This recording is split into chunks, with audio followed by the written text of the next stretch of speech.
Hi boys and girls, today we are going to learn about a new artist. His name was Keith Haring. This is a photo of him. Keith was born in Pennsylvania in 1958.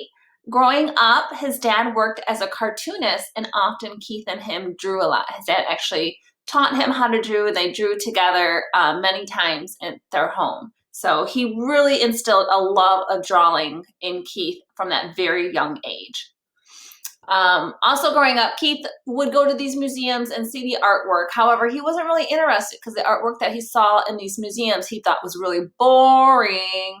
Imagine, growing up with a dad who was showing you how to draw all these really cartoons, fun characters, and then going to a museum and then seeing a still life like the one here. He just wasn't really interested in it. It bored him. It didn't hold his interest. And he wasn't really interested in creating that kind of art either. Instead, he liked the art that was being done by pop artists during the time named Andy Warhol and Roy Lichtenstein. Why do you think he might be more drawn to these artworks other than the ones that he saw in the museums like that?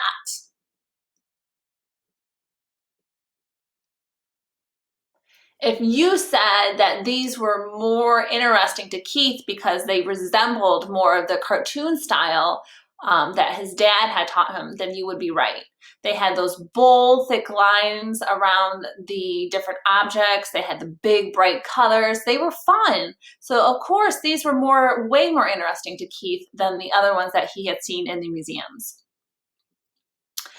When he was old enough, around 20 years old, he moved to New York City. And he started to make artwork in all the open spaces that he saw. This is him actually working in the subway. He found these big blank canvases, really, to him, but they were just big blank black spaces where they used to post ads and advertisements down in the subway. And he would take a piece of chalk and he would just start drawing. And his main goal here was to just bring happiness to people who saw his artwork.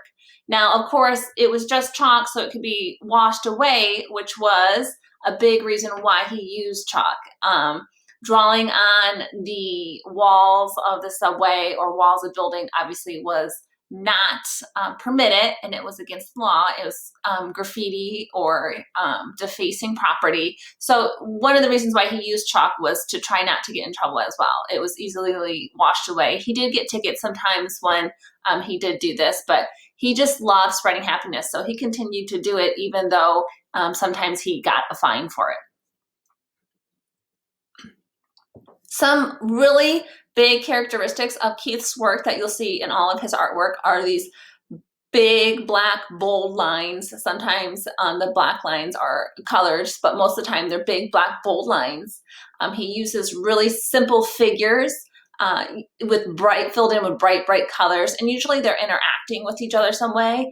Sometimes they're exaggerated and aren't like proportional. Again, going back to how he grew up with his dad, very cartoony, very fun. And he also liked to put these what's called rhythmatic lines around his figure, and that helped give the illusion of movement and energy in his artwork. Here's another example of Keith's artwork, just some more figures. Tell me what you see and how it makes you feel.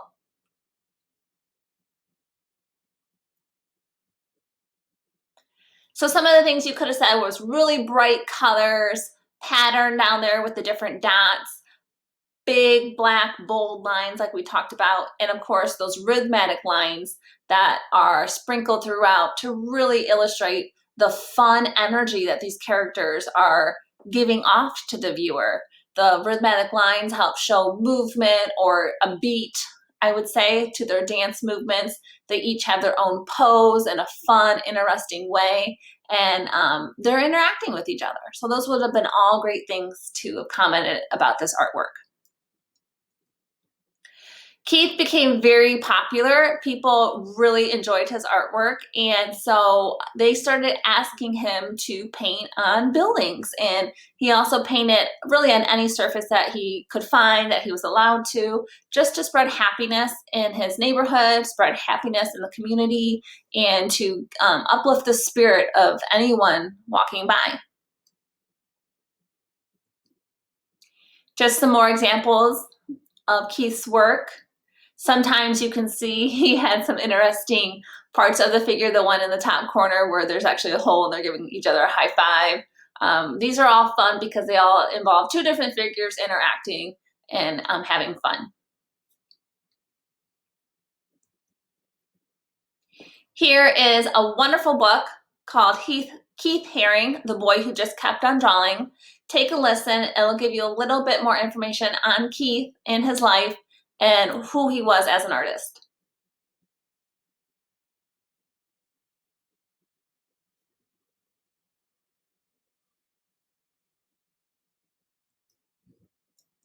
Keith Haring, The Boy Who Just...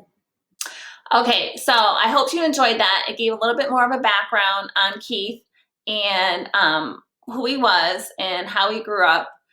In Keith's work, he uses gestures for his figures. So over here on the left-hand side are a bunch of different sketches of different kinds of gesture. A gesture is just a movement of your body part, especially with your hands or face, but we're kind of talking a figurative gesture here. So using the whole body, and it expresses some kind of idea or meaning or movement within that figure. So even though these sketches here aren't very detailed, just by their body position, we can tell a little bit about that person or come up with a story. Artists use gestural lines when they're doing gestural drawings. Imagine that. Gestural lines and gestural drawings are just a method that artists use to capture energy or action or movement of a person or object. So again, not very detailed. The goal of it is to capture movement or energy. So you can see over here on the right, just very simplified shapes. Connected at different points. The joints are important because without your joints, you can't be very expressive. You're just limited to very kind of almost robotic movements. But with those joint points, we have many, many different poses of movement that we can express. Again, like I said, they lack details and they're meant to be done very quickly with simple shapes and lines to capture that movement. A lot of times artists will be watching people such as a dancer in these examples go through a routine and they want to very quickly capture a pose. So that's why we're very quick to use just simple lines, simple shapes, almost in a sketchy kind of movement to capture those poses or energy.